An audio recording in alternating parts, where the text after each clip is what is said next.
Okay ji, thank you यार तैमूर। अच्छा भाई, मैंने आप लोगों को एक सवाल दिया होगा कल, वो सवाल हो गया? कोई मसला उसमें?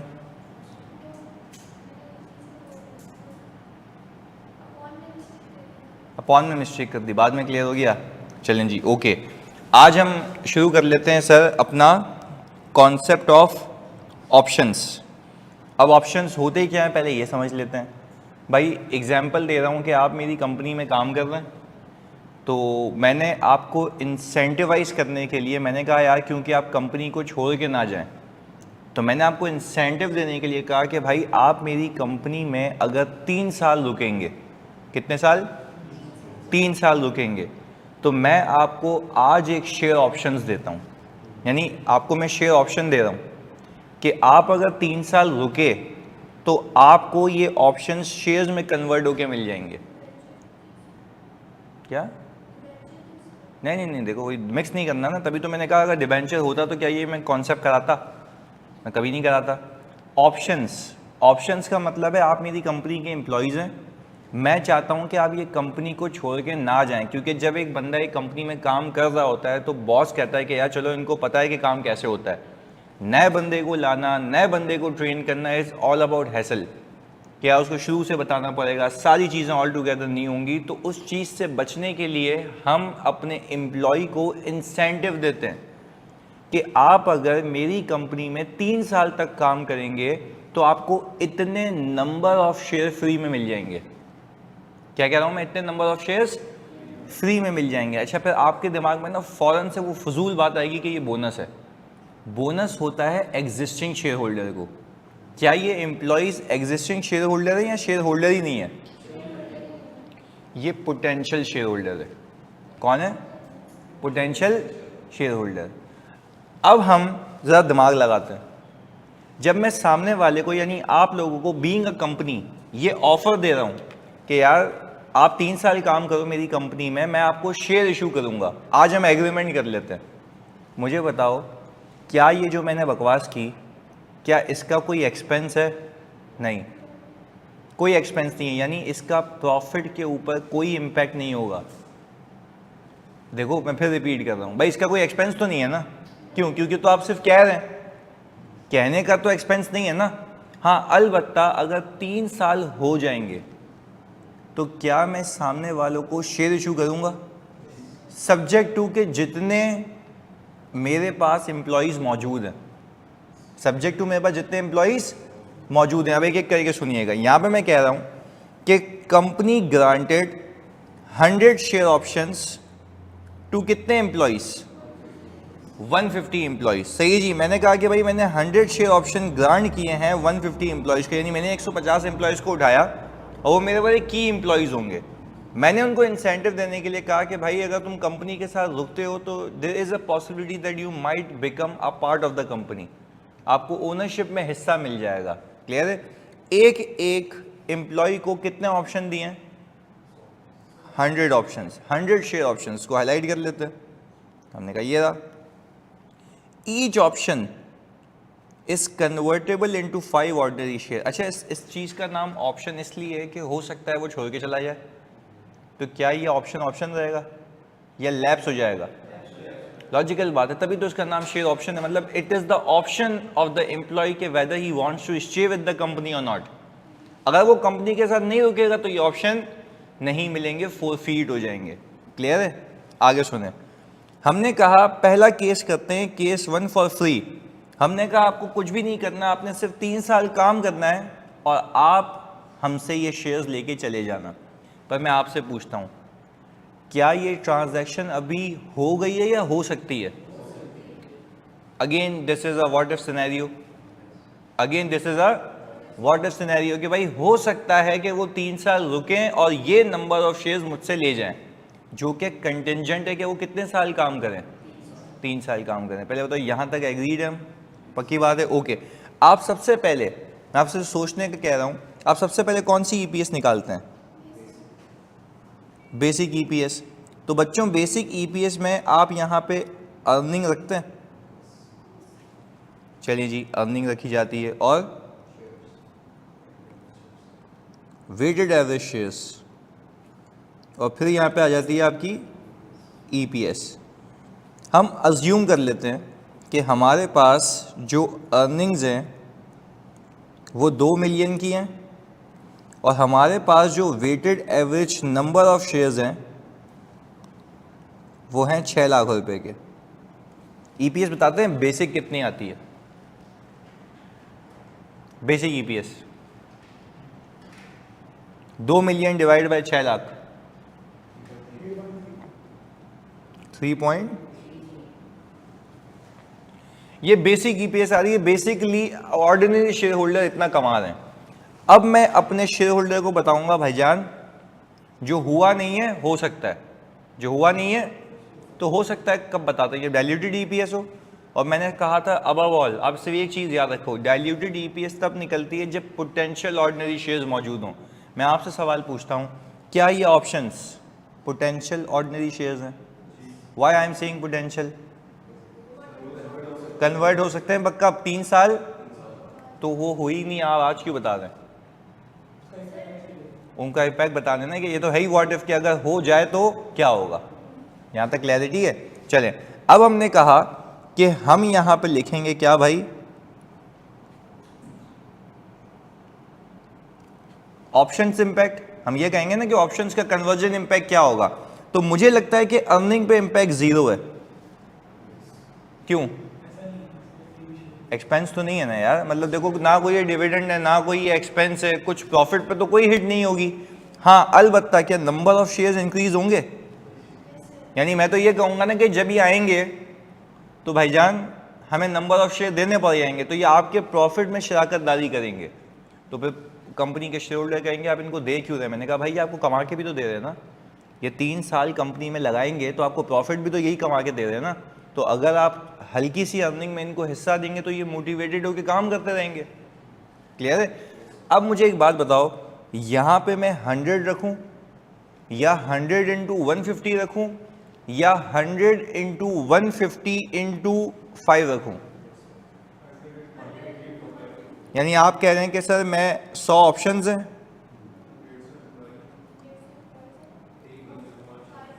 और एक ऑप्शन कितने शेयर्स में कन्वर्ट हो सकता है? 5। तो मुझे बताओ मैं नंबर ऑफ शेयर्स कितने इशू करूंगा अगर तो हुआ? 75,000। तो आपने कहा कि सर मैंने यहां पे 75,000 लिख दिया। अच्छा मेरी अर्निंग में कोई फर्क आया? नहीं सर ये तो सेम रही, ये हो गया 675,000। EPS कितनी हो जाएगी? 2.96। तो सर क्या आप इस बात को मानते हैं कि जब भी आप ऑप्शंस की बात करेंगे तो ऑप्शंस के केस में they are also a potential shareholders जो कि आपकी अर्निंग में पार्टिसिपेट करके आपकी अर्निंग्स को खा जाएंगे पर शेयर? क्या यहाँ पे डाइल्यूट होते हुए दिखती है? डेफिनेटली दिखती है। अभी जो मैंने तुम्हें केस कराया बड़े प्यार से, वो क्या था? फ्री में।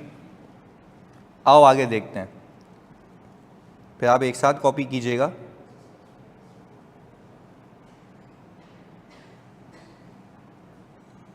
हमने कहा अब हम जो केस करने लगे हैं बच्चों वो है जिस पे एक्सरसाइज प्राइस कितनी है? 15। अच्छा भाई, हमने कहा सर अगर मैं यही सीन वापस से कॉपी पेस्ट करूं ताकि हमारे लिए आसान हो जाए,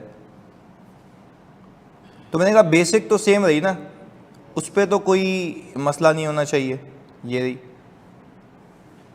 basic EPS is same, nothing change, ये वही है।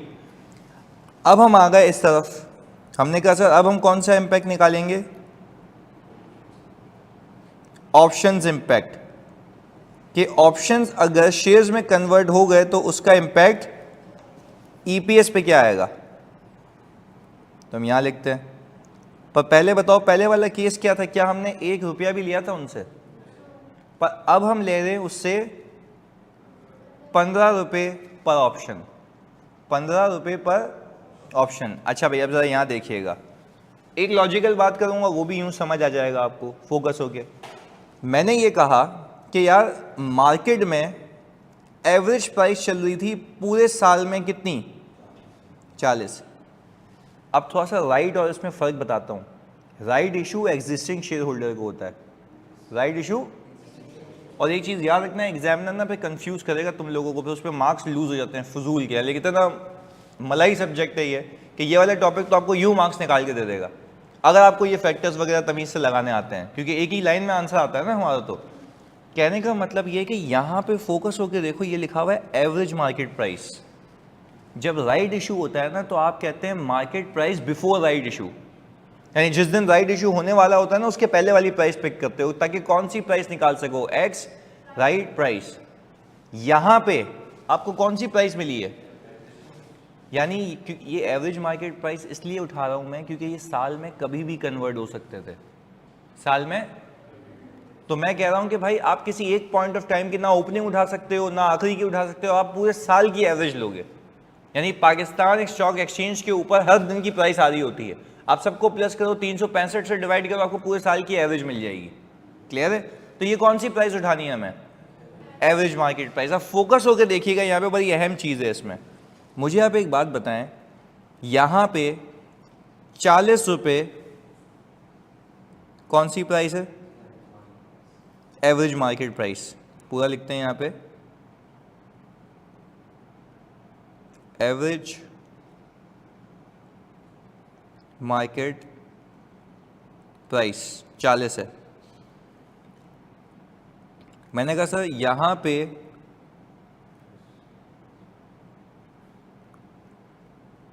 एक्सरसाइज प्राइस कितनी है, 15।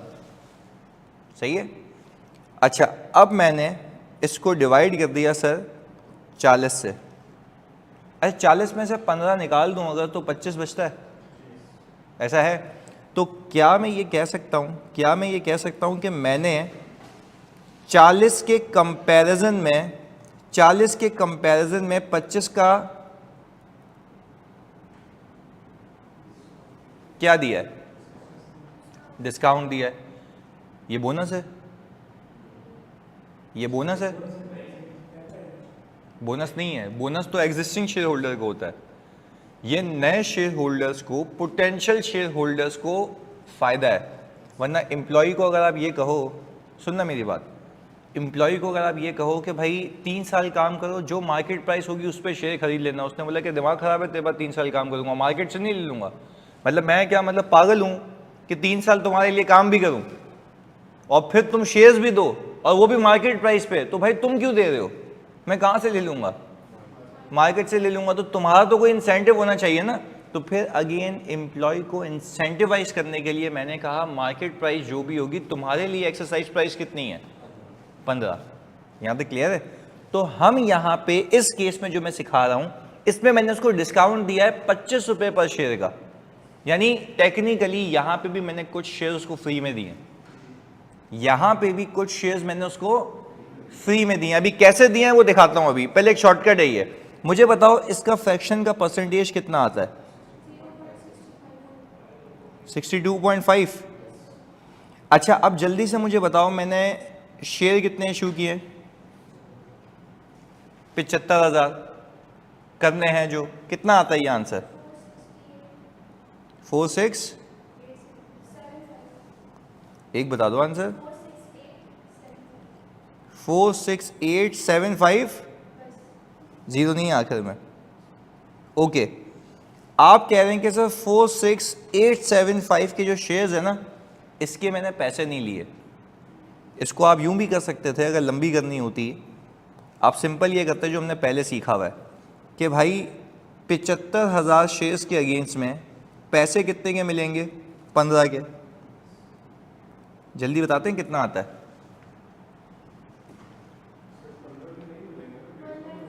एक्सरसाइज प्राइस तो 15 है ना जानी, नहीं ऑप्शन एक्सरसाइज करेगा वो 15 रुपये पे करेगा ना, ऑप्शन एक्सरसाइज करेगा तो 15 पे करेगा ना। तो 5 शेयर मिलेंगे और कितने एम्प्लॉयज़ हैं, तो मैं कितने शेयर इशू करूंगा, 75,000। तो 75,000 शेयर्स के अगेंस्ट में मुझे 15 रुपये मिलेंगे ना, सही है ना? कितना आ रहा है, 11,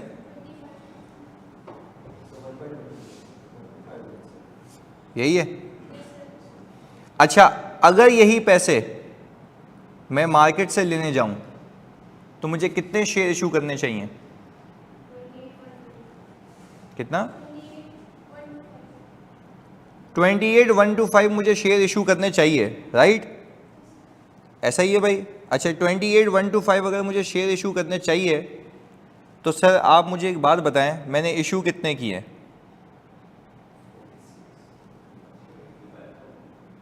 75,000। तो अगर मैं 75,000 में से ये माइनस कर दूं तो क्या फ्री वाले शेयर्स आ जाएंगे? कितने आते हैं? 46,875। एक निकालने का तरीका तो ये था, लंबी करके। मैंने आपको क्या कहा, आप सिंपल एक काम करें ना, एक डिस्काउंट रेशियो निकाल लें कि 40 की एक्सरसाइज प्राइस में, तो 40 की मार्केट प्राइस में से मैंने उससे पैसे लिए कितने हैं? 15। तो डिस्काउंट कितने का दिया? 25 का। किसके कंपैरिजन में? 40 के। यानी इस रेशियो के पैसे मैंने नहीं लिए। कितने शेयर्स पे? 75,000 शेयर्स पे। तो कितने शेयर्स फ्री में दिए? 46,875। चाहो तो ऐसे भी निकाल सकते थे, पर एग्जाम में टाइम नहीं होगा हमारे पास, तो हमने उसका फॉर्मूला बना लिया, average market price minus exercise price divided by average market price. तो आपको क्या फ्री का रेशियो मिल गया? हाँ या नहीं? ये मिल गया आपके पास, ये आ गया। अच्छा, अब आगे मैं यहां पे ये बोलूं आपको कि आपकी अर्निंग का इम्पैक्ट कितना है? क्यों नहीं है कुछ भी? क्योंकि सर कोई एक्सपेंस नहीं है ना, कोई एक्सपेंस तो नहीं है ये। हाँ, अलबत्ता क्या मुझे शेयर इशू करने पड़ेंगे? हाँ या नहीं? बिल्कुल करने पड़ेंगे। अब यहाँ पे एक पॉइंट है भाई, अगर मुझे शेयर इशू करने पड़ेंगे ना, तो मैं ये कह रहा हूं कि मैं अल्लाह की कसम इशू तो 75,000 करूंगा। कितने करूंगा? ऊपर भी कितने किए थे? पर मैं आपको एक बात बताऊं, वो मेरे शेयर होल्डर की वेल्थ को जो डैमेज करेंगे वो फ्री वाले शेयर से करेंगे। भाई जितने पैसे वो लेके आएगा उससे तो मुझे नुकसान नहीं है ना भाई। जिसके वो पैसे दे रहा है, क्या वो मुझे उससे कोई नुकसान है? नुकसान किससे? फ्री वाले शेयर से, जिसकी वजह से मेरी वेल्थ में कोई इजाफा नहीं होगा। तो अगर मैं अपने शेयर होल्डर को ये बताना चाहता हूं कि भाईजान आपकी वेल्थ डिस्टॉर्ट होगी, तो क्या वो अब पूरे शेयर से होगी या फ्री वाले से? फ्री वाले से। तो पहले क्यों पूरे से की थी? देखो पहले क्या थे? सारे फ्री। अब क्या कह रहा हूं? कुछ फ्री। तो वो कुछ फ्री निकालने का रेशियो समझ आता है? तो अब मैं यहां पे जल्दी से बताऊं मेरे बच्चों, 75,000 रखूं या 46,875? Very good very good very good, 46,875। तो मुझे एक बात बताएं, जब मैंने इसको और इसको प्लस किया तो ये तो सेम रहा सर, ये कितना हो गया? 646,875, यही आता है। ईपीएस बताएं जल्दी से। 3.09। अच्छा सर, अगर हम दोनों ईपीएस को कंपेयर करें तो सर पहले तो 2.96 हो गई थी, अभी क्यों उससे थोड़ी सी ज्यादा है? क्योंकि सर अभी जिसके शेयर्स के पैसे मिलेंगे वो तो शेयर होल्डर को नुकसान नहीं है ना, वो तो कंपनी की वेल्थ में इक्विवेलेंट इंक्रीज है। पर कंपनी की वेल्थ को जो डैमेज करेंगे वो कौन से शेयर्स करेंगे? फ्री वाले। तो हमने क्या किया, हमने कहा कि भाई जब भी ऑप्शंस का सवाल आएगा तो हम देख लेंगे, या तो पूरे फ्री होंगे या तो कुछ फ्री होंगे। तो अगर कुछ फ्री होंगे तो उसको फॉर्मूला समझ आ गया कैसे निकालना है? कैसे करेंगे? Average market price minus exercise price divided by average market price. तो आपको एक रेशियो मिल जाएगा, free ratio of total issue. तो 75,000 का टोटल इशू था, फ्री रेशियो कितना था? 62.5%। तो आपने यहाँ पे क्या बना दिया? 46,875। पहले बताओ कहानी समझ आती है? तो आपने सबसे पहले काम वही करना है, सबसे पहले कौन सी ईपीएस निकालनी है? बेसिक। और बेसिक ईपीएस निकालने के बाद अपने आप से पूछना है आपने कि क्या मेरे पास मेरी कंपनी के अंदर कोई पोटेंशियल ऑर्डिनरी शेयर्स मौजूद हैं? तो आपने अब 3 जगह नजर घुमानी है। क्या कन्वर्टेबल डेट हो सकता है? डिबेंचर वगैरह हो सकते हैं ना, बॉन्ड हो गए, डिबेंचर हो गए, ये सारी चीजें हो सकती हैं, वो हमने सीख लिया। अच्छा, तो उसके अंदर तो सर आप शेयर्स भी इंक्रीज करते थे और एक्सपेंस भी ऐड बैक करते थे, यहाँ पे तो एक्सपेंस भी नहीं है, उसमें इंटरेस्ट था, यहाँ पे कोई इंटरेस्ट वगैरह नहीं है। तो जो है वो हम कर रहे हैं, जो होता है बता सकते हैं, बता रहे हैं वो हम उसको आगे। क्या प्रेफरेंस शेयर्स कन्वर्ट हो सकते हैं? तो हमने वो भी देख लिया था कल की क्लास में। अब हमने ये एक और सीख लिया चीज कि क्या हम अपने एम्प्लॉय को या किसी को भी ऑप्शन दे सकते हैं? Yes, option for what?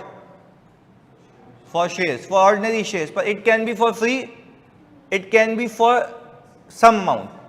अच्छा, तो क्या मैं जो सम अमाउंट मुझे मिलेगी तो उसके तो शेयर इशू करूंगा तो उसका तो इक्वल हो गया ना, उससे तो कोई नुकसान नहीं है भाई। शेयर होल्डर के पास पैसे तो आ रहे हैं ना यार, एग्जिस्टिंग शेयर होल्डर के पास। मुसीबत किस में है? फ्री शेयर्स में। तो मैंने फ्री शेयर्स निकाल के शेयर होल्डर को बोला भाई ये लग जाएंगे आपके। अच्छा, क्या इसका मतलब ये कि मैं शेयर 75,000 नहीं इशू करूंगा? 75,000 ही करेंगे, पर शेयर होल्डर की वेल्थ को जो खाएंगे वो कौन से शेयर्स हैं? वो फ्री शेयर्स हैं। क्लियर है? कॉपी करें उसको जल्दी से ताकि हम इस पर सवाल करें। जी,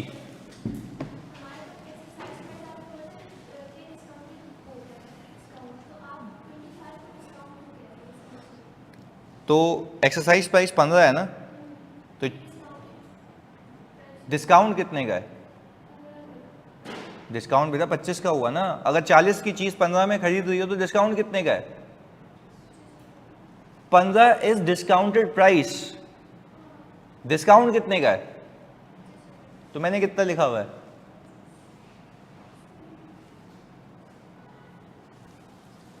ऑनलाइन वालों क्लियर है? जल्दी बताओ जानी। हाँ जी, मनाहिल, अब्दुल रहमान, तैमूर, हसीब।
यानी वो आगे कराऊंगा ना हसीब, आगे कराऊंगा वो।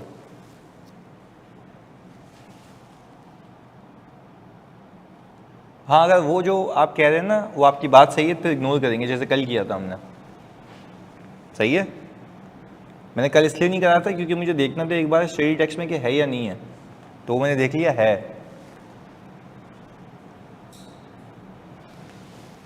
हाँ जी, स्क्रॉल करूं?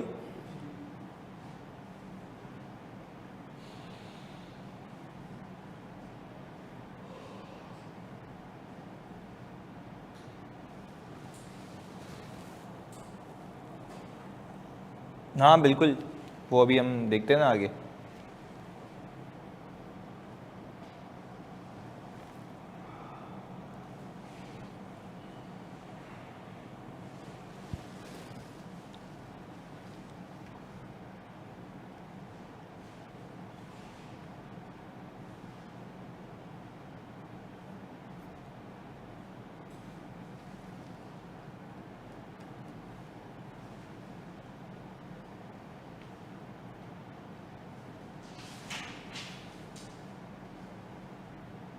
हाँ जी, स्क्रॉल करें।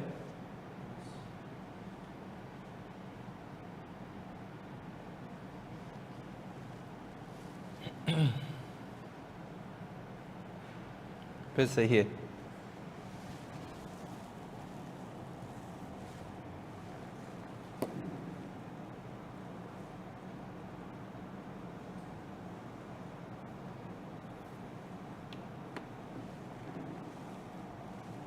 अच्छा, कॉपी करते हुए एक बात बताओ, अगर यहाँ पे एवरेज मार्केट प्राइस 11 होती तो यहाँ पे कोई डाइल्यूशन आती? क्यों? तो ऊपर से मार्केट प्राइस से ऊपर फंसे हुए वो लोग, तो क्या कोई डाइल्यूशन होती या कुछ भी नहीं होता? तो फिर कुछ भी नहीं बताते। इसको हम कहते हैं, इस ऑप्शन को हम कहते हैं out of the money. Out of the money का मतलब होता है आपके काम का नहीं है, आपकी रेंज से बाहर हो गया ना। यानी अगर मैं एम्प्लॉई हूँ किसी कंपनी का और मुझे शेयर ऑप्शंस मिले हुए हैं कि मैं 15 रुपीज़ पे एक्सरसाइज कर सकता हूँ और मार्केट प्राइस कितनी चल रही है 11, तो यार मैं मतलब पागल तो नहीं हूँ ना कि एक्सरसाइज करूँगा, तो बिला वजह कोई वैल्यूएशन ही नहीं होगी। वैल्यूएशन कब होगी? जब शेयर प्राइस 15 से ज़्यादा हो। तो ये लिख लीजिएगा अपने पास कहीं कि राइट इशू करने से पहले, राइट इशू करने के बाद एक्सरसाइज प्राइस ये 15, तो वो तो सीधी सीधी बात है ना। कम राइट प्राइस मतलब ये होती है कि राइट अब तक इशू नहीं हुआ, एक्स राइट प्राइस मतलब राइट इशू हो गया। एक्सरसाइज प्राइस के शेयर्स मिलेंगे कितने पे? मार्केट चल रही है, सही है। जो कम राइट प्राइस होती है ना वो टेक्निकली मार्केट प्राइस ही होती है, राइट इशू से पहले। क्लियर है? फिर राइट इशू हो जाता है तो वो क्या बन जाती है? X right price. और एक्सरसाइज प्राइस तो आपको पता है जिस पे शेयर्स मिलेंगे, सिंपल।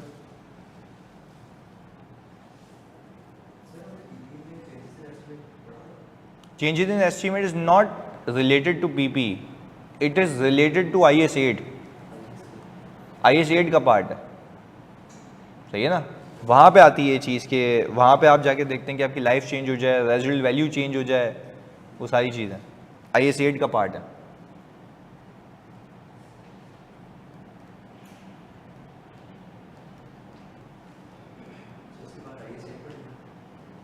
IS 8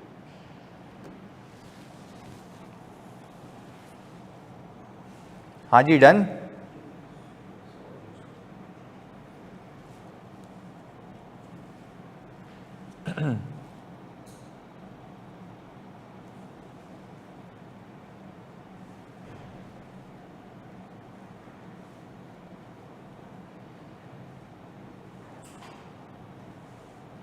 चले आगे। ओके जी, ये आ गया सवाल इस ही नॉलेज के बेस के ऊपर जो आपने करके दिखाना है। यहाँ पे आपका जो ईयर एंड है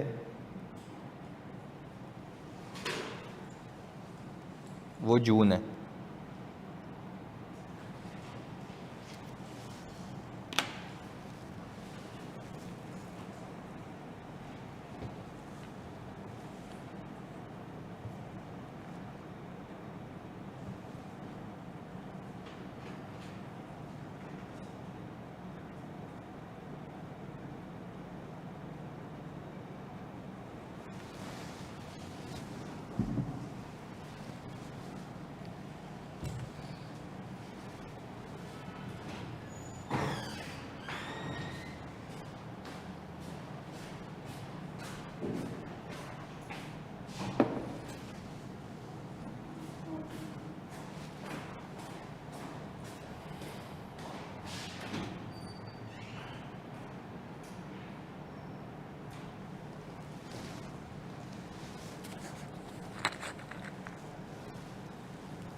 सबसे पहले कौन सी ईपीएस निकलेगी?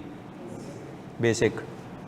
तो अगर आपके पास जब भी कभी सवाल में राइट इशू आपको दिखेगा तो आपने सबसे पहले निकालना है राइट एडजस्टमेंट फैक्टर, और उससे पहले भी एक्स राइट प्राइस।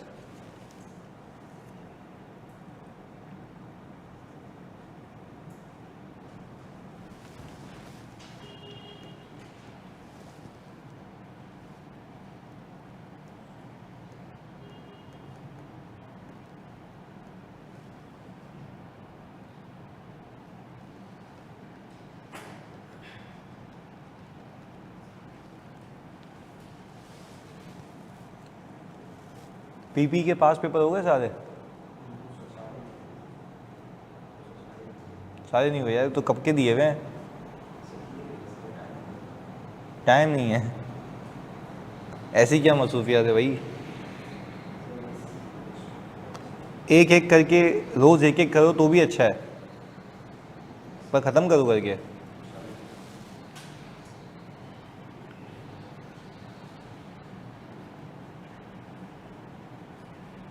बुक भी आ गई है वैसे, हाँ, तो if you want in hard form तो आप ले सकते हैं।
हाँ जी, एक्स राइट प्राइस निकाली किसी ने?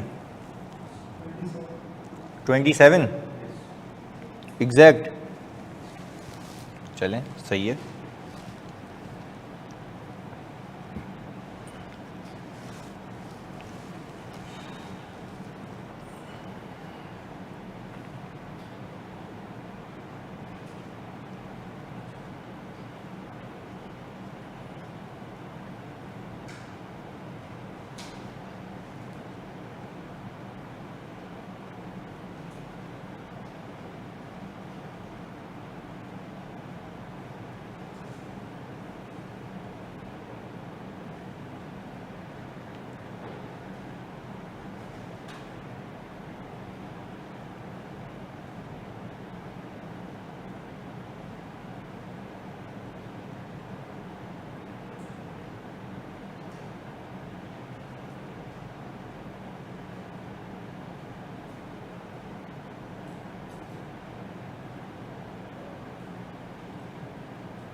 हाँ भाई, किसी ने ईपीएस निकाली बेसिक? 15 point 18.4 okay.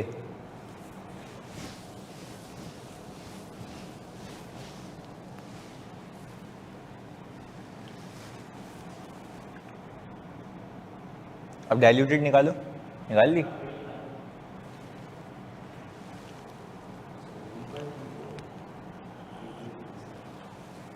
बेसिक वो बोल रहे 18.4 है। हाँ देख लो, करीब करीब होगी, राउंडिंग ऑफ का कोई मसला होगा।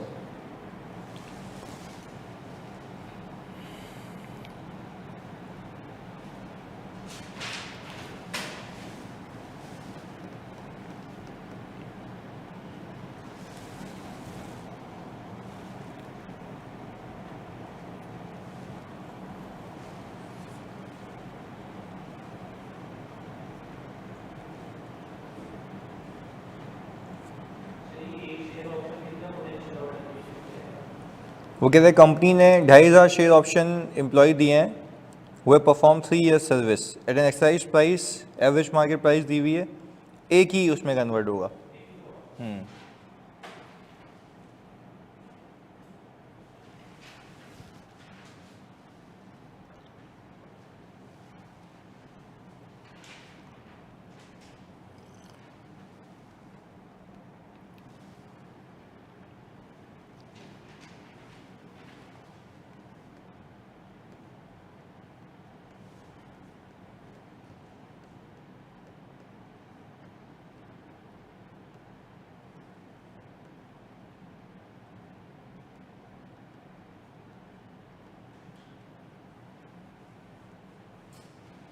डन। कितनी है डाइल्यूटेड? 12.16। हाँ जी ऑनलाइन वालों, एनीवन जिसने बेसिक ईपीएस निकाल ली हो जल्दी। कोई तो होगा तुम लोगों में से ऐसा जो निकाल के बैठा होगा।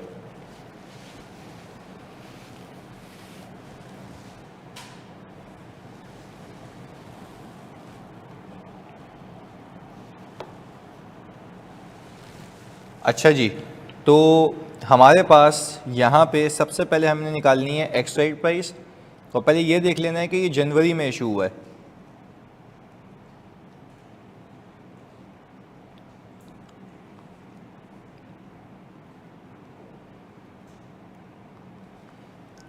अच्छा, एक्स राइट आप लोग कह रहे हैं कि आपने निकाली है 27 पर शेयर, तो ये तो रिकैल नहीं करूँ ना मैं, सही है ना, ये पक्की बात है। चलें जी, और फिर आपने बोनस इशू किया है कौन सी तारीख पे? अक्टूबर में।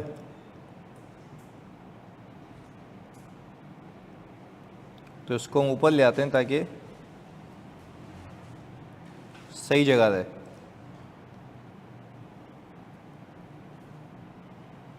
ये देखिए बोनस कितने परसेंट है? 10%। तो आपका ये हिसाब किताब होगा 1.10। इसके अलावा तो कुछ नहीं है ना? फर्दर इशू है? फर्दर इशू नहीं है।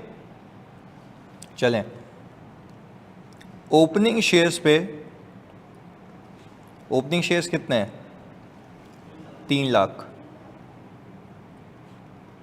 और इस पे आपने एक्स राइट प्राइस भी, वो भी राइट एडजस्टमेंट फैक्टर भी निकाला होगा। तो आपने कहा था 30/27। तो आपने सबसे पहले कहा कि भाई ये तो हमारे पास बोनस लगा होगा, और फिर ओपनिंग प्लस बोनस पे राइट मिला होगा, तो राइट का बोनस भी आएगा। कितना आ गया? 30/27 इंटू 12/12। तो ये जो भी फ्रैक्शन है इसका आंसर क्या आ रहा है? 366। यही है भाई। चलें जी, गुड। हमने कहा सर फिर हमारे पास राइट इशू आ गया जनवरी 2019 में। अच्छा, राइट मिलता है आज के पहले तमाम शेयर होल्डर्स को। तो आज के पहले जो मेरे शेयर होल्डर्स हैं वो कितने हैं? 330 होंगे ना, बोनस के बाद ही होंगे ना। ये किया था सही? ये नहीं किया था सही? देखो भाई, आज के पहले शेयर होल्डर्स कितने हैं? ओपनिंग फिर बोनस था, उस पर राइट मिलेगा ना। तो मैंने कहा उस पर राइट की परसेंटेज कितनी है? 20%। ये आ गया राइट शेयर्स। फिर आपको पता लगेगा इस राइट शेयर्स का बोनस तो ऊपर आ चुका है, 25% है। ओके, तो इस राइट का बोनस तो ऊपर आ चुका है ना। तो यहाँ पे कौन से शेयर्स चाहिए? पैसों वाले। तो पैसों वाले शेयर्स कितने हैं? उसके लिए आपने एक्सरसाइज प्राइस निकालनी है। वो कितनी थी भाई? 15। एक्सरसाइज प्राइस कितनी है? 15 है ना।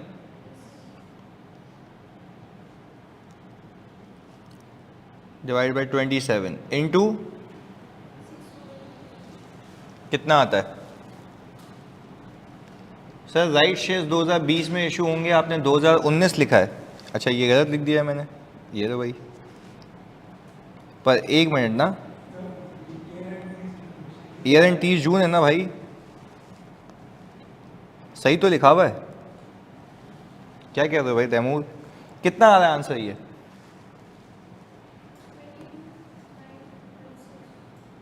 22 बस सही है, ये आगे 22,916। ये दोनों का सम कितना आता है?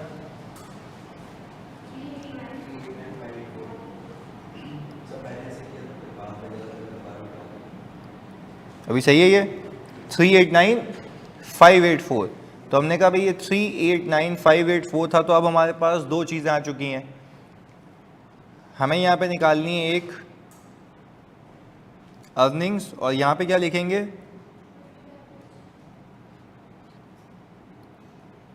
वेटेड एवरेज शेयर्स, और यहाँ पे क्या आ जाएगी? ईपीएस। अच्छा मुझे बताओ, बेसिक के हिसाब किताब के लिए मेरे पास जो अर्निंग सवाल में गिवन है वो है 7.5 मिलियन। अच्छा इसमें से क्यूमुलेटिव का रिटर्न माइनस करें तो 150 आता है, तो नॉन क्यूमुलेटिव माइनस करना है। Declaration dividend on cumulative and non cumulative, तो वो भी तो माइनस होगा ना। तो आपने यहाँ पे कह दिया 17%, कितना आता है इसका?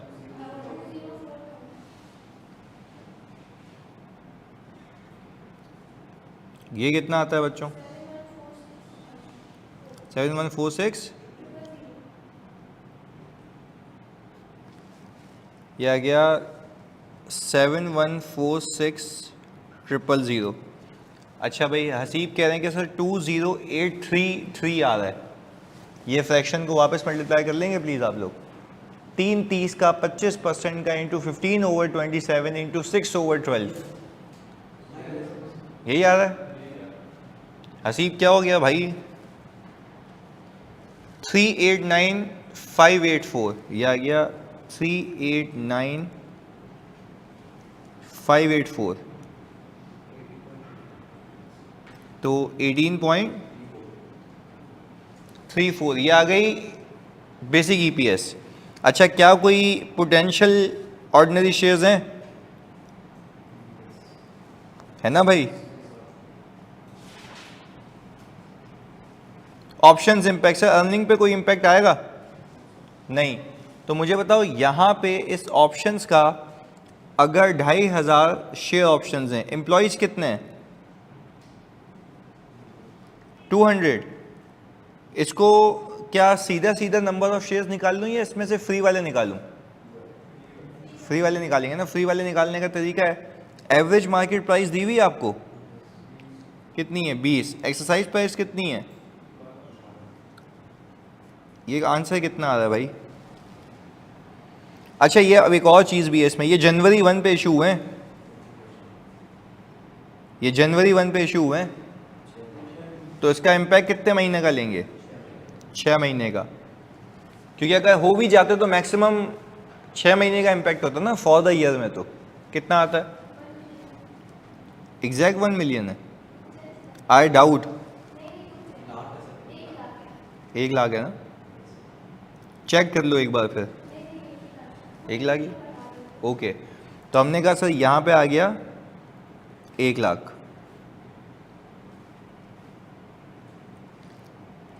7146000, और ये आ गया कितनी आती है ईपीएस?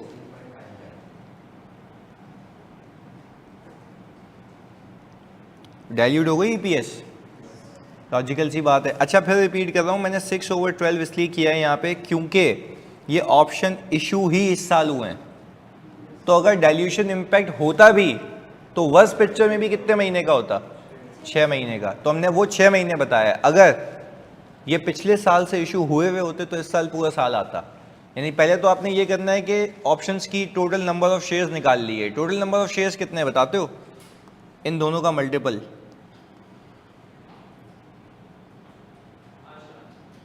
5 लाख है ना। आपने कहा total number of shares 5 lakh हैं जो मैं इशू करूंगा, पर इसमें से भी 5 का इम्पैक्ट नहीं है, फ्री वाले का इम्पैक्ट है। तो इसको जब आपने इस वाले फ्रैक्शन से मल्टीप्लाई किया तो मैं जल्दी से बताते हो फ्री शेयर्स का इम्पैक्ट कितना आता है? 2 लाख आता है। आपने कहा सर जब आपने इस फ्रैक्शन से मल्टीप्लाई किया तो फ्री शेयर्स कितने आ गए? 2 लाख। मैंने कहा सर मान लिया ये फ्री शेयर्स 2 लाख हैं, बट ये इस साल अगर हो भी जाते ना एक्सरसाइज व्हाट इफ सिनेरियो में भी, तो भी कितने महीने होते? तो पूरे साल क्यों नहीं हो सकते? सर स्टार्ट ही नहीं हुआ था, इशू ही जनवरी 19 में हुआ है, तो वो तो पॉसिबिलिटी आ ही नहीं सकती है। तो व्हाट इफ भी तो सोच के बताना है ना, कि ऐसा तो नहीं है कि हवा में कुछ भी बोल दिया, जो पॉसिबल है वो बोलूँगा। क्लियर है? पक्की बात है? ऑनलाइन वाले जल्दी बताओ क्लियर है?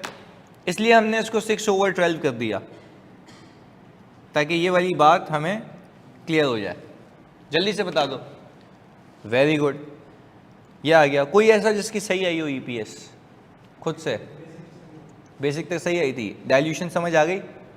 चलें जी, ओके। अब हम आपको देते हैं एक पास पेपर। आज देखोगे लिखा हुआ है कि compute basic and diluted EPS. चलें जी शुरू हो जाएं।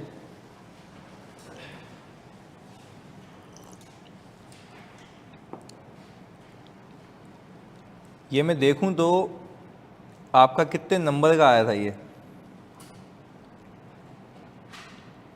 कोई 12-15 नंबर का सवाल है।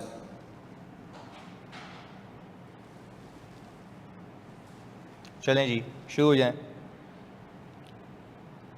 अच्छा, इससे ईपीएस आपसे कितने सालों की मांगी है? 2 सालों की। तो पहले आप पहले साल का काम करेंगे, फिर दूसरे साल का। अच्छा, रीवैल्यूएशन सरप्लस जो आ रहा है इसका कुछ करेंगे? नहीं, क्योंकि आप प्रॉफिट से शुरू करते हैं ना, सरप्लस तो इक्विटी है, वो इसका यहाँ पे कोई ताल्लुक नहीं है। अच्छा, ये सरप्लस कहाँ जाता है, प्रॉफिट में या ओसीआई में? अलग होता है ना, प्रॉफिट के बाद होता है, तो इसका उससे कोई ताल्लुक नहीं है।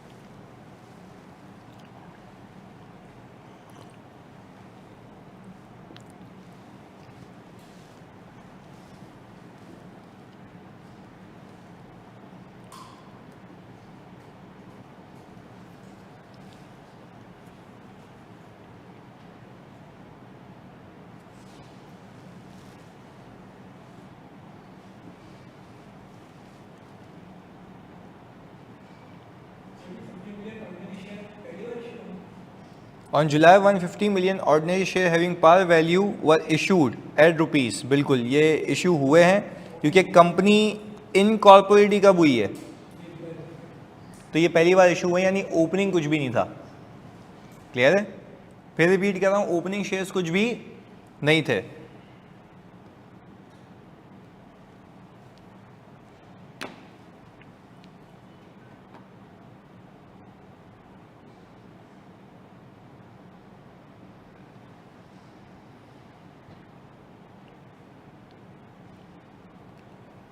मैं आपकी जगह होता ना पहले ये देख लेता मेरा पहला साल कहाँ से कहाँ तक चल रहा है।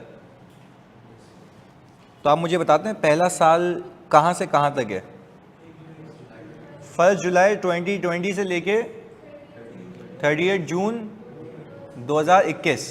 तो अगर मैं यहाँ पे अपनी डिफ्रेंसिएशन के लिए लाइन ड्रॉ कर दूँ ये वाली,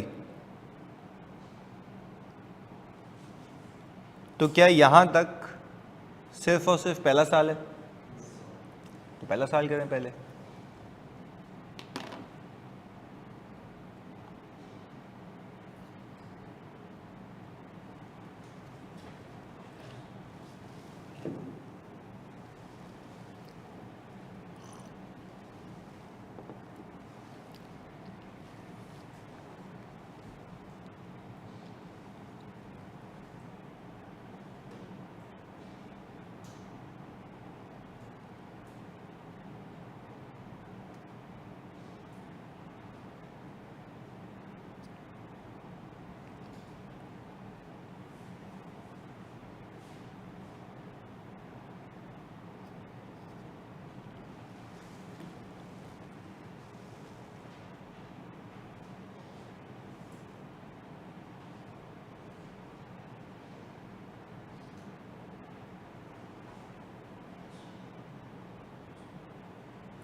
पहला साल हो जाए तो मुझे बताइएगा।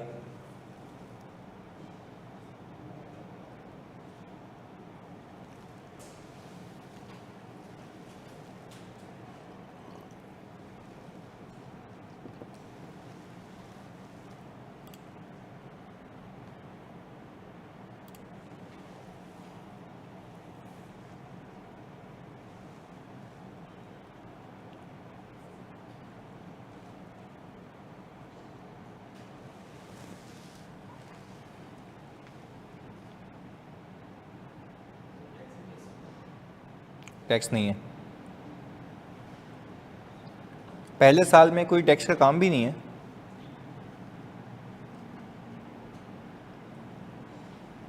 पहले साल में क्या डाइल्यूटेड ईपीएस निकलेगी?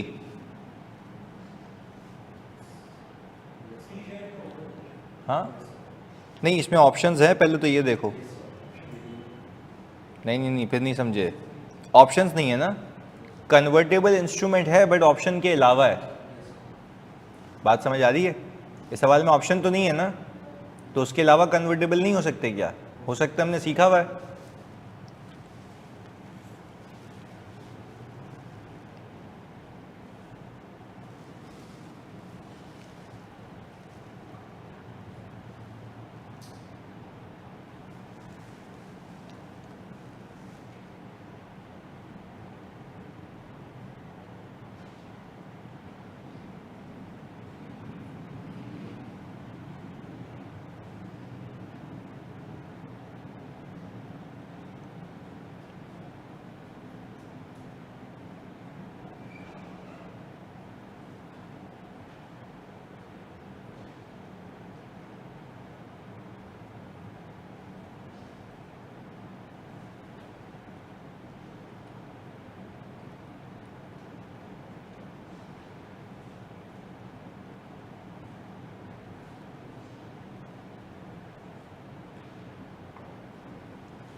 हाँ जी, पहले साल की बेसिक ईपीएस कितनी आ रही है? चलें अभी देख लेते हैं। हाँ जी 3.3 आ रही है, अभी देख लेते हैं, बस 1 मिनट लगेगा। अच्छा भाई, हम यहाँ पे कह रहे हैं कि हम वर्किंग करने लगे फॉर द ईयर कौन से साल की? 2021 की। पहले अपने आप से सुकून से एक सवाल पूछ के बताओ, क्या पहले साल के अंदर कोई बोनस वगैरह ऐसी कोई चीज़ है या सीधा सीधा हिसाब किताब है? सीधा सीधा। अच्छा, सीधे सीधे हिसाब किताब के लिए मैंने कहा मेरे पास ओपनिंग शेयर्स कितने हैं? सर 0 है। मैंने फर्दर इशू किया है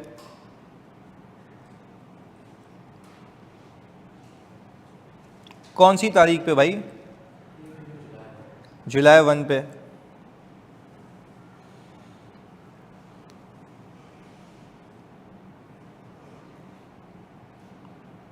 जुलाई 1 2020 पे। कितने नंबर ऑफ शेयर्स का? 50 मिलियन।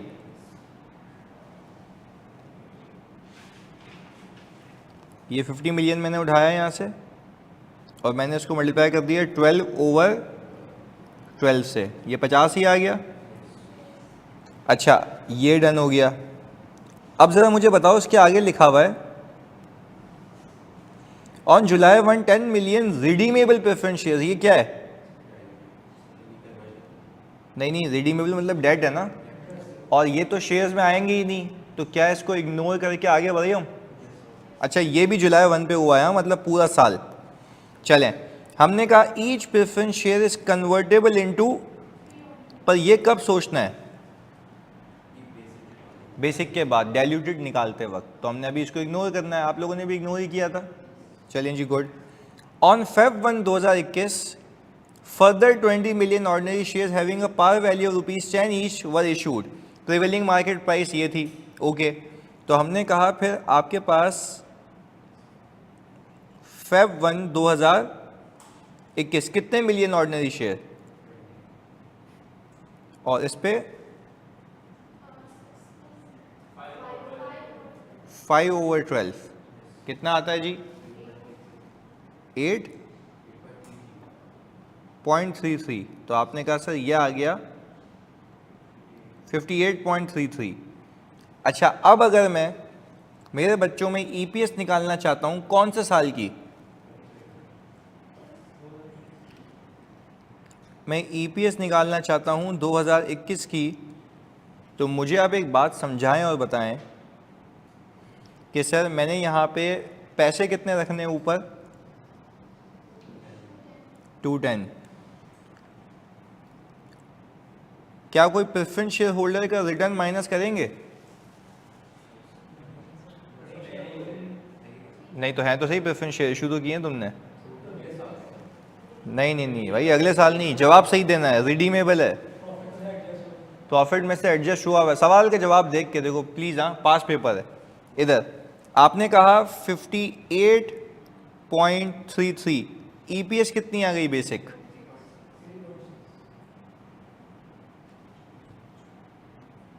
ये आ गई 3.6 की बेसिक ईपीएस। एनीवन जिसने ये खुद निकाल ली हो? वेरी गुड, बेहतरीन, सही निकाल ली थी। पक्की बात है? ऑनलाइन में जल्दी बताओ, क्लियर है? निकाल ली थी ये 3.6। Very good. अच्छा भाई, अब हम ये कह रहे हैं कि यार ये तो हो गया अर्निंग वेटेड एवरेज शेयर्स और ईपीएस। आपने कहा हम बात कर रहे थे सबसे पहले बेसिक की, तो आपने कहा ये आ गया था 210, ये आ गया था 3.6। क्या कोई आपके पास कन्वर्टेबल रिडीमेबल प्रेफरेंस शेयर्स हैं? तो आपने कहा वो आ गया impact of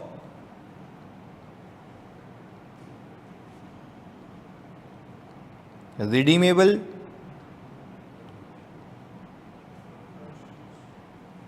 convertible preference shares. अच्छा मुझे बताओ, क्या इसके ऊपर आने वाला जो इंटरेस्ट है 12% का, क्या प्रॉफिट में से माइनस हुआ होगा? यस। तो बेसिक के वक्त आपने कुछ भी नहीं किया ना, आपने तो असल अर्निंग बतानी थी। पर अब आप ये बताएंगे अगर ये कन्वर्ट हो जाते तो क्या वो इंटरेस्ट रहता या बचत हो जाती? अच्छा, तो बचत बताते हैं कितनी है? 76.8 मिलियन। और आपने ये 10 मिलियन को पहले मल्टीप्लाई किया होगा 50 से, ऐसा ही है ना भाई? ये जो आपने इशू किया हुआ है वो 50 ईच है ना। देखो यहाँ पे यूँ समझ लेते हैं ना, हमने कहा 10 मिलियन है, 12% का रिडीमेबल प्रेफरेंस शेयर है जिसकी पार वैल्यू कितनी है? 50, जबकि मैंने इशू कितना किया है? 64 पे। Each preference share is convertible into कितने शेयर्स? 3 शेयर्स। सही है, आफ्टर 5 ईयर्स। तो भाई हम ये तो नहीं वेट करेंगे 5 सालों तक मैं देखूंगा कि क्या होगा, वो सारी चीज़ें। देखो यहाँ पे मैंने किया हुआ अभी ये रहा प्रेफरेंस शेयर की। अगर मैं वर्किंग देखूँ अपनी, देखो 10 मिलियन को आपने किससे मल्टीप्लाई किया? 50 से, 12% और 12 महीने। सही है, आगे आ जाओ जी। तो मुझे एक बात बताएं, क्योंकि मैंने आपको बहुत पहले सिखाया है, रिटर्न तो पार वैल्यू पे दिया जाता है ना। रिटर्न किस पे दिया जाता है? फेस वैल्यू पे। तो वो तो फेस वैल्यू वाला चक्कर तो हमने सिखाया हुआ है आपने। अच्छा भाई, तो अब मुझे एक बात बताएं, 10 मिलियन रिडीमेबल प्रेफरेंस शेयर्स थे, इस पे 50 आ गया और 12% इंटू 12/12, 60 मिलियन आ गया। एड बैक कर दूं, ये आ गया सर आपके पास 270। पर आपने फिर अगेन यहाँ पे ये भी देखना है कि आपके पास जो ये 10 मिलियन प्रेफरेंस शेयर्स हैं, ये हर एक किस में कन्वर्ट होगा? तो ये 30 मिलियन आ गया। तो आपने कहा सर ये 30 मिलियन मैंने यहाँ पे पार्क किया, तो ये हो गया डाइल्यूटेड ईपीएस कितनी आती है? 3.06। पहले बताओ बच्चों, यहाँ तक बात क्लियर है?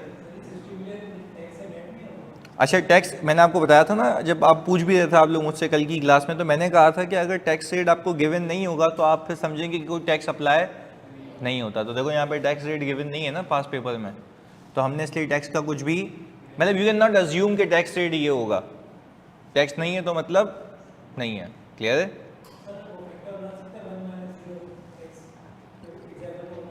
कैसे बनाओगे? किससे? 1 - 0 से कैसे करोगे मेरी जान? मतलब आंसर तो वही आ जाएगा ना 1 - 0। नहीं नहीं नहीं, एग्जामिनर को कुछ भी नहीं बताना भाई। जब उसने टैक्स नहीं दिया तो हमने यूज़ भी नहीं किया। सही है? उसने जब टैक्स नहीं दिया तो हमने यूज़ भी नहीं किया, तो एग्जामिनर को कुछ बताने की नीड नहीं है। सीधा सीधा हिसाब किताब है, नहीं है तो मतलब नहीं है, होगा तो हम कर लेंगे। क्लियर है? दोनों चीज़ें हमें आती हैं। पहले बताओ भाई, पहले साल में कोई मसला? क्लैरिटी है? पक्की बात है? अच्छा, अब एक चीज़ यहाँ पे सीखनी थी। पहले साल की ईपीएस तो हो गई, एक चीज़ सीखनी थी हमने यहाँ पे इसी पास पेपर के पर्सपेक्टिव से, जिसका नाम है multiple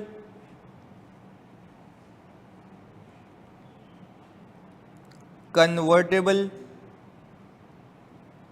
instruments.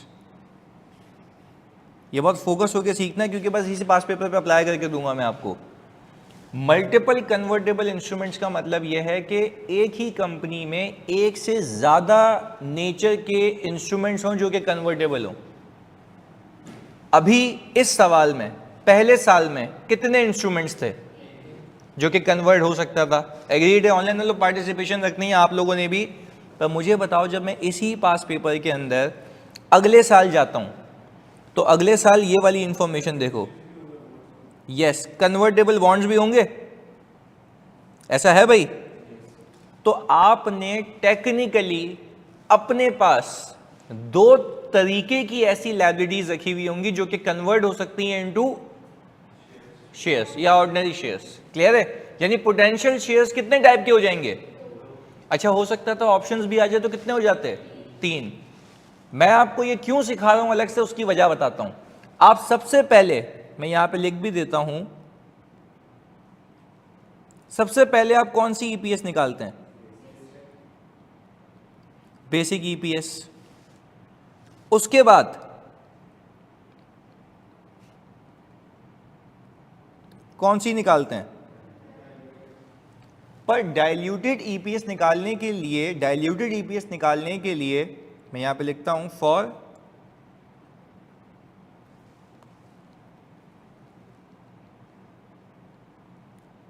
diluted EPS we include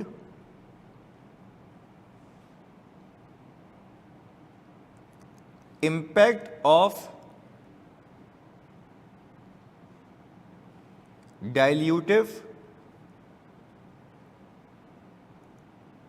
instruments. आप इस बात पे एग्री करेंगे, हमने आज तक यही किया है। हमारे पास जो डाइल्यूटिव इंस्ट्रूमेंट्स होते हैं, आप मुझे खुद बताएं क्या आप उनका इम्पैक्ट डालते हैं?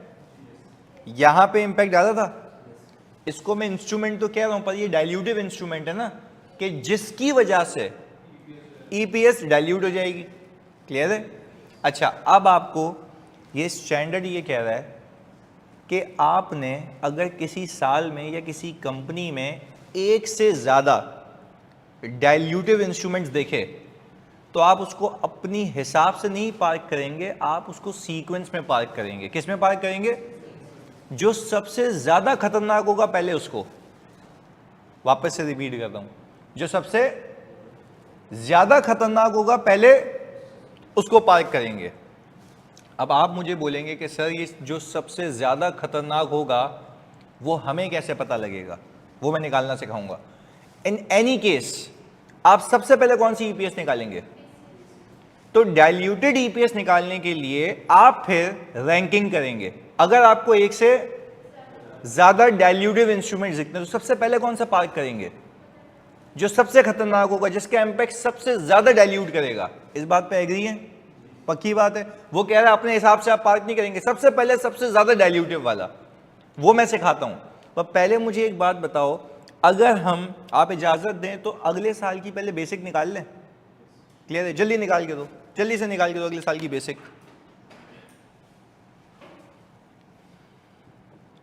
स्पीड में निकालनी है।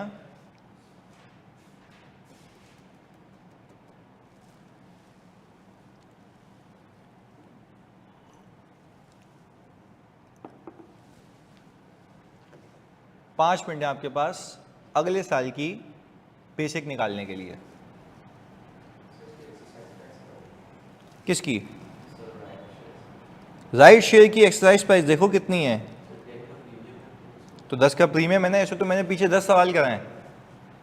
10 का प्रीमियम है तो मतलब कितनी होगी प्राइस? 20। यानी लॉजिकल बात है ना। ऊपर देखो आपको वो पूरा है कि पार वैल्यू लिख के भी दी हुई है सवाल में। बेसिक में अगर फंसोगे ना तो भाई पेपर तो फिर पास नहीं हो सकता, ये जो कि ये होता भी है FAR 1 में। आप वो दिमाग खुला रखे अपना कि भाई पार वैल्यू 10 है, उसके ऊपर प्रीमियम है। और ऐसे मैंने पिछले कितने सवालों में आया ये वाला, प्रीमियम पे इशू किया, प्रीमियम पे इशू किया, वो तो आता रहता है।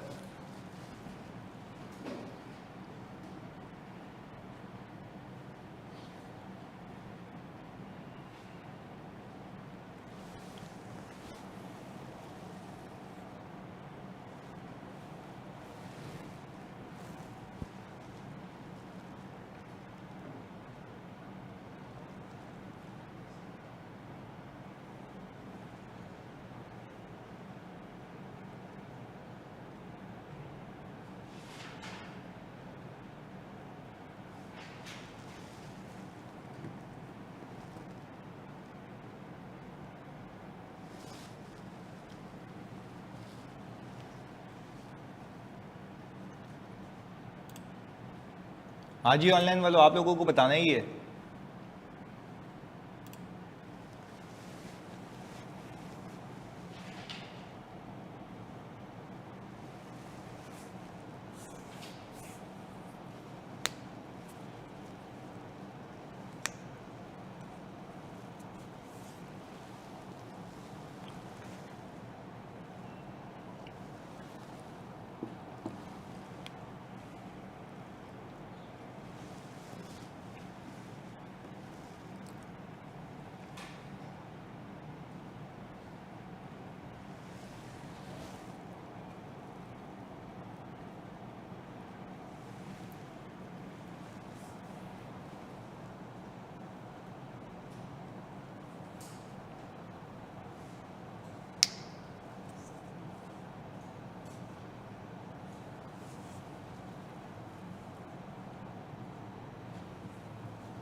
ए की तो मासूम सा राइड है, 2.7 आ रही है बेसिक। हाँ जी ऑनलाइन वालों यार, मतलब this is quite easy, come on. मतलब एक ही राइट इशू है बस। एक्स राइट प्राइस कितनी आ रही है पहले ये बताओ? 27.31।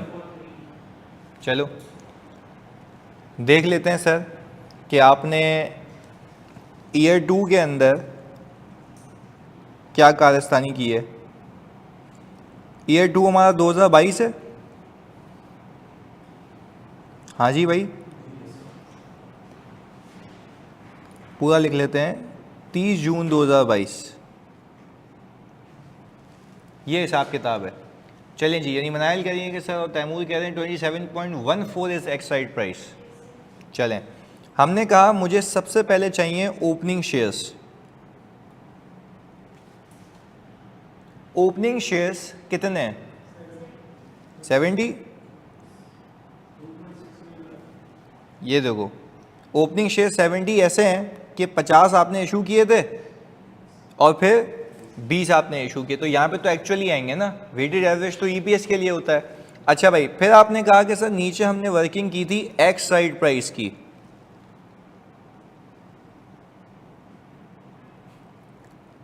जल्दी से बताओ मेरे बच्चों के एक्स साइड प्राइस के लिए आपने कहा एक शेयर मार्केट में कितने का है? 30 का। और जिसके पास एक होगा उसको कितने मिलेंगे?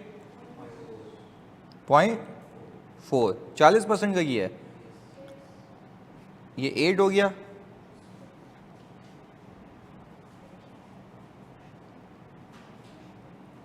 कितनी आ गई एक्स साइड? 27.14। ओके, तो आपने फिर इसमें से बोनस फैक्टर भी निकाल लिया होगा, वो आ गया होगा 30 डिवाइडेड बाय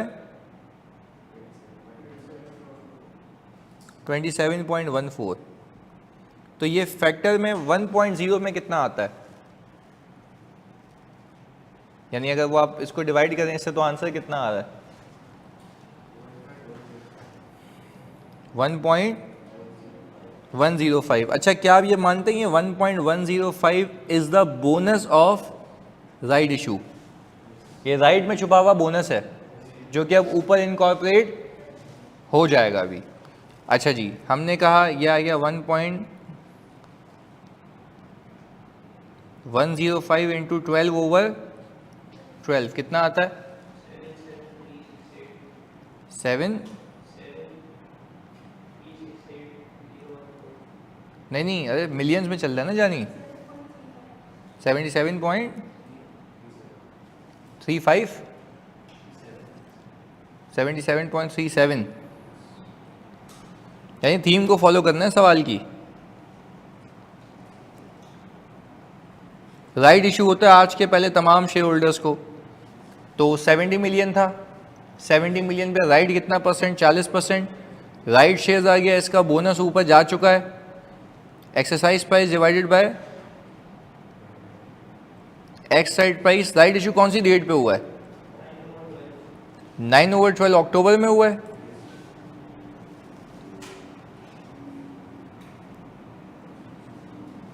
अक्टूबर 1, 2021।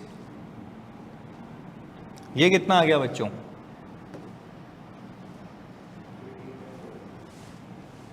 15.48। तो ये आंसर कितना आता है? 92.85 आ गया। सही है सर। ये आ गया हमारे पास weighted average number of shares. अच्छा, क्या हम इस साल के फिर बेसिक ईपीएस निकाल सकते हैं? तो हमने कहा कि सर अर्निंग्स आ गई और आ गए वेटेड एवरेज शेयर्स, और इसके आगे क्या आ गया भाई? ईपीएस। बेसिक के लिए अर्निंग कितनी ले भाई? 250। ये आ गया 250, और वेटेड एवरेज शेयर्स आपने निकाले 92.85। ईपीएस कितनी आती है? 2.69। चलो ये कर लेते हैं 2.69। अच्छा, अब ये तो हो गई बेसिक ईपीएस। क्या अब मैं इसमें डाइल्यूशन का इम्पैक्ट डालूंगा? देखो ये रहा डाइल्यूटेड ईपीएस में। For diluted EPS we include impact of dilutive instruments. पर आपके पास अब कितने इंस्ट्रूमेंट्स हैं? 2 हैं। तो सर पहले मैं कन्वर्टेबल बॉन्ड को डालूं या रिडीमेबल प्रेफरेंस शेयर्स को डालूं? दोनों डेट हैं, दोनों डेट है ना। तो दोनों में से क्या डालना है उसके लिए पहले आपको रैंकिंग करनी पड़ेगी। क्या करनी पड़ेगी? रैंकिंग। और ये तब होगा जब किसी सवाल में एक से ज्यादा इंस्ट्रूमेंट्स हो। आओ रैंकिंग सिखाता हूं और फिर ये भी क्लोज हो जाएगा।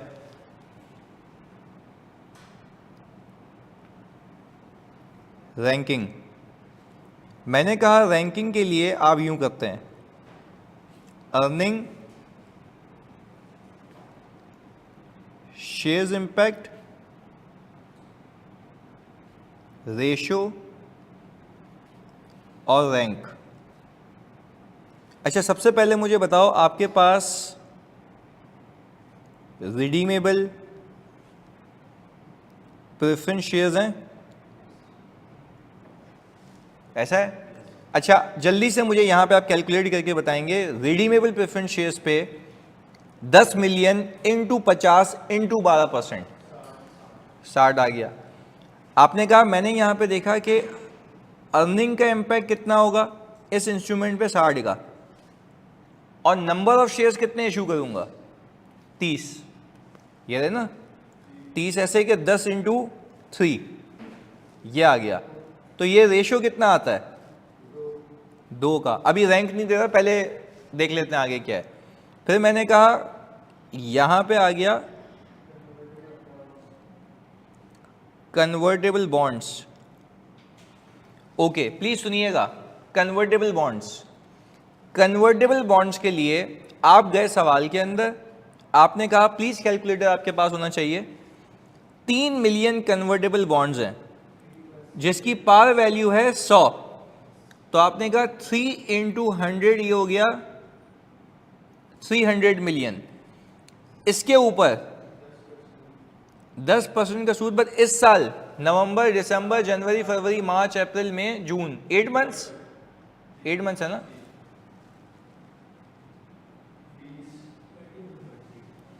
तो क्या हम ये कह सकते हैं कि भाई इसमें अर्निंग्स का इम्पैक्ट 20 मिलियन है, रैंकिंग चेक करने के लिए। और फिर मैंने कहा हम आगे आए तो ये कह रहा है कि हर एक बॉन्ड 7 ऑर्डिनरी शेयर्स में कन्वर्टेबल है, तो आपने कहा 7 इंटू 3 कितना, 21 इंटू 8/12, ये कितना आ रहा है, 14 आ रहा है। आपने कहा सर ये हिसाब किताब आ गया। अच्छा इसको इससे डिवाइड करो, 1.43। हाँ भाई सबसे पहला रैंक किसको दें, प्रेफरेंस शेयर्स को, यही सिखाना था। नहीं, पहला रैंक इसको देंगे, अभी बताता हूं। देखो जिसका आंसर सबसे कम आ रहा है ना वही सबसे ज्यादा खतरनाक है, क्योंकि जब आप इसको न्यूमरेटर और डिनोमिनेटर में प्लस करोगे ना सबसे ज्यादा आंसर को ये गिराएगा। तो मोस्ट डाइल्यूटिव कौन सा है, कन्वर्टेबल बॉन्ड्स, तो पहले इसको रैंक दिया। अच्छा दूसरा रैंक इसको दे रहे हैं क्योंकि सर बचा ही दूसरा ही है। अच्छा अगर आपने लॉजिकली जवाब दे दिया तो मैं मान जाऊंगा कि कुछ मैथ्स आ गई आपको। सवाल ये है अगर ऑप्शंस होते, अगर ऑप्शंस होते तो पहला रैंक किसको जाता, ऑप्शंस को। रीजन वो तो सारे के सारे फ्री होते हैं ना, सबसे ज्यादा डाइल्यूटिव ऑप्शंस होते हैं क्योंकि उसका आंसर 0 होता, रेशियो सबसे कम होता ना। तो कहने का मतलब ये है कि अगर ऑप्शंस होते सवाल के अंदर तो सबसे पहले ऑप्शंस को डालते, क्योंकि वो सबसे ज्यादा ईपीएस को कम करते हैं, क्योंकि उसका अर्निंग्स का कोई इंपैक्ट नहीं होता। पहले बताओ बात समझ आ रही है, क्लैरिटी है। अच्छा अब आप मुझे बताएंगे, मैं यहां पे आ गया, मैंने यहां पे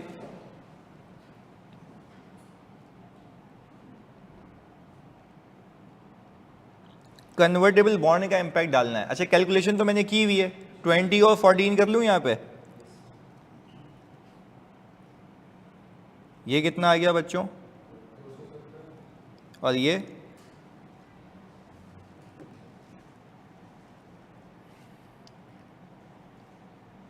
106, आपने कहा सर ये आ गया 106.85 ईपीएस,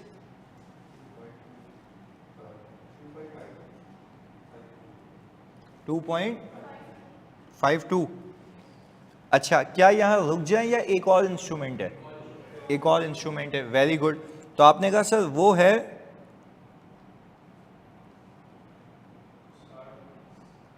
रिडीमेबल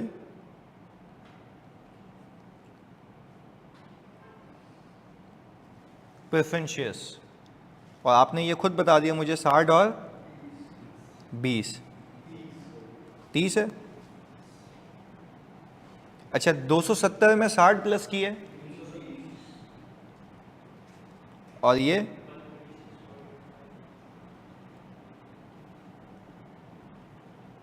ईपीएस कितनी आती है, 2.41।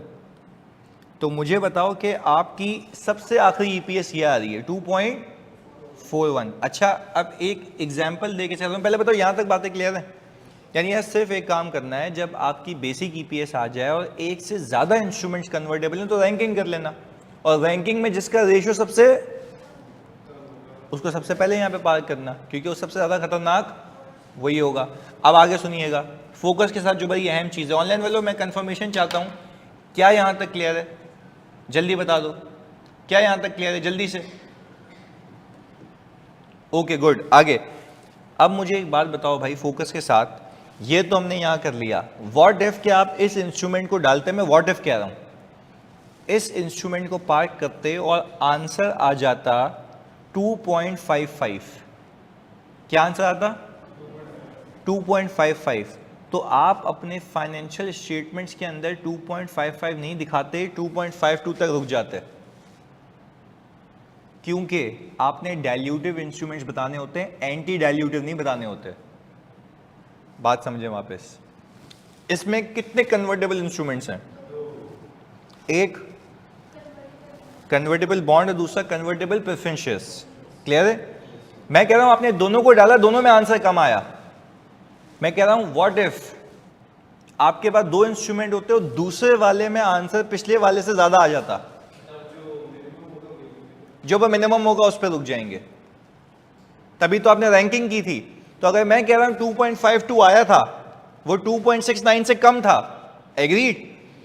पर अगर आप कोई और इंस्ट्रूमेंट डालो और उसका न्यूमरेटर में इंपैक्ट ज्यादा हो जाए और डिनोमिनेटर में, और ऐसे कम हो जाए कि आपका आंसर 2.41 की जगह आ जाता 2.60, अज्यूमिंग क्या आ जाता, तो आप उस इंस्ट्रूमेंट को फाइनेंशियल्स में प्रेजेंट करते या नहीं करते? क्योंकि जैसे ऑप्शंस में मैंने मना किया ना कि जब एंटी डाइल्यूटिव है तो क्यों करोगे। बात समझ आती है? तो जो इंस्ट्रूमेंट आपके शेयर होल्डर को नुकसान नहीं पहुंचा रहा, उसको आपको दिखाने की कोई नीड नहीं है। क्लैरिटी है? अगर ऐसे मैं 5 इंस्ट्रूमेंट बिछा दूं तो आप ये कब तक करते रहेंगे? जब तक वो आंसर ज्यादा वाला नहीं आ जाए। अच्छा, ऐसा भी हो सकता है कि 5 के 5 में आंसर क्या आ रहा हो, तो फिर आखिर तक दिखाना, कोई मसले वाली बात नहीं है। पर इस केस में मैं फाइनेंशियल स्टेटमेंट्स के अंदर जो ईपीएस रिपोर्ट करूंगा डाइल्यूटेड, वो कौन सी करूंगा? 2.52 या 2.41? 41, क्योंकि वो कम है। बात समझ आ रही है? तो इस केस में तो क्लियर है ना कि मुझे 2.41 तक जाना है।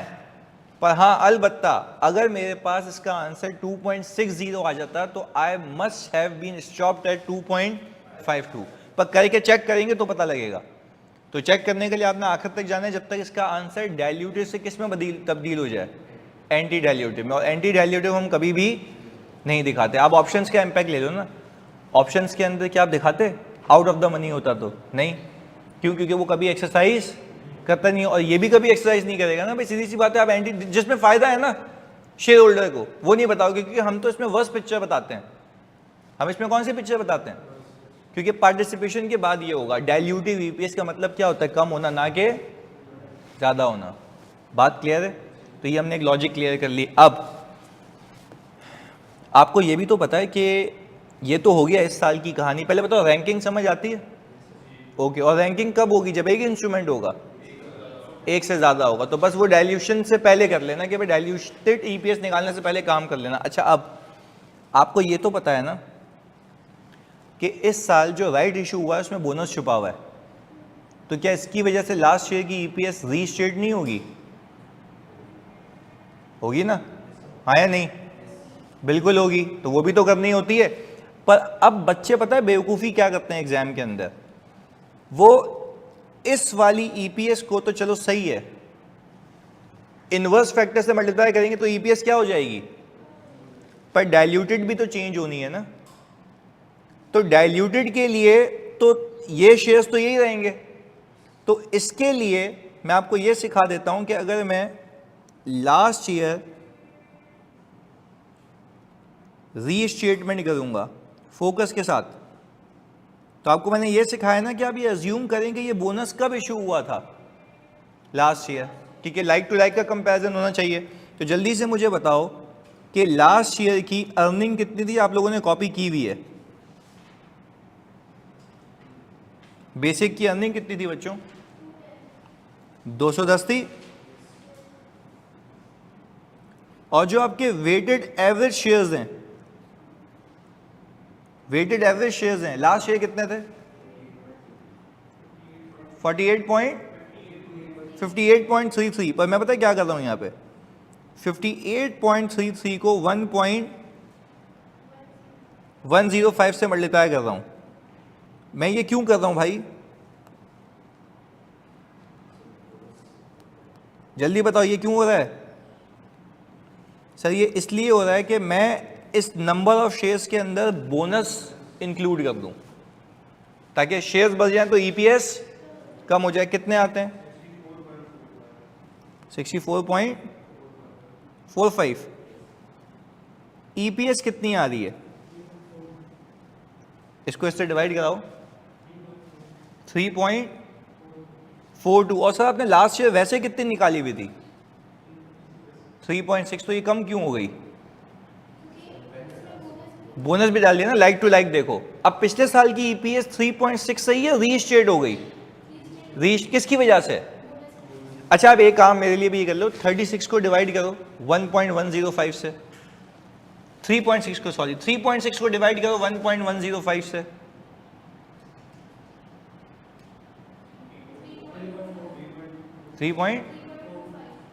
नहीं सेम आना चाहिए। आप कैसे कैलकुलेट करते हो भाई? ये सेम आना चाहिए। 3.42 हो ही नहीं सकता, सवाल ही पैदा नहीं होता कि आंसर कितनी आ रही है? 3.25। बढ़िया, ये सही बताया करो भाई, खुदा के वास्ते FA1 का पेपर है, ये सही बताया करो फिगर्स मुझे।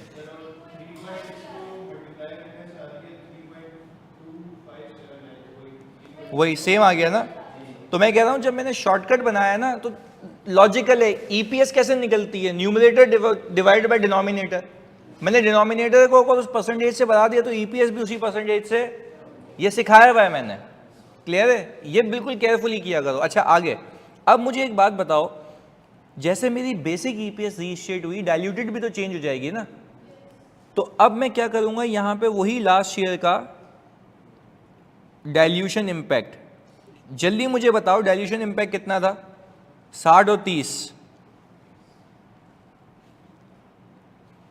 ये कितना हो गया? 270। ये कितना हो जाएगा? 94.45। 2.51 ये आ रही है ना? 59। ओके 2.59। अच्छा ये पता है मैंने क्लियर क्यों किया? बच्चे एग्जाम में बेवकूफ़ी क्या करते हैं, सुनना मेरी बात, ये बड़ी ट्रिकी बात बता रहा हूं मैं।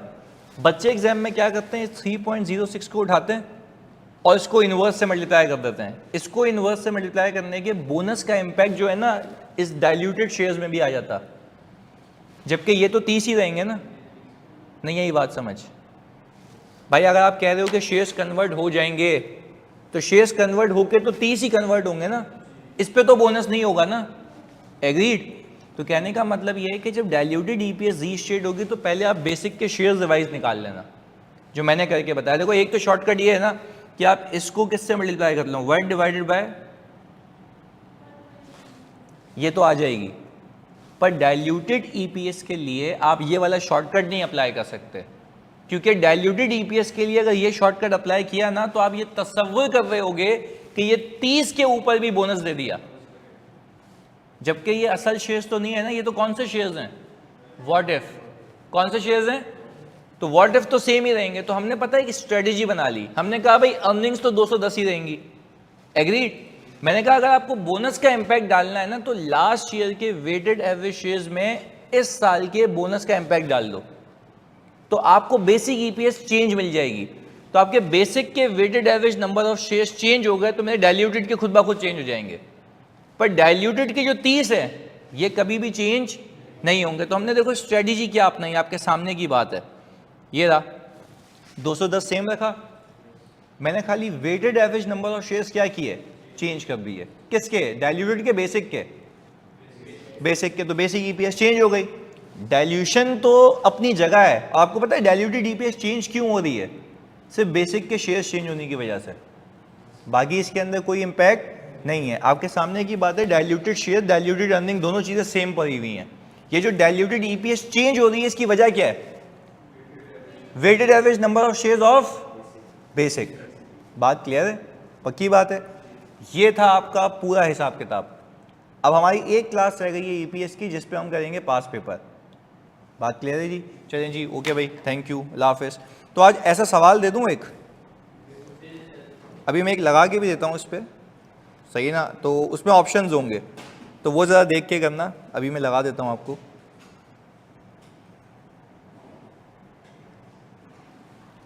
चलें जी भाई, थैंक यू, अल्लाह हाफिज़।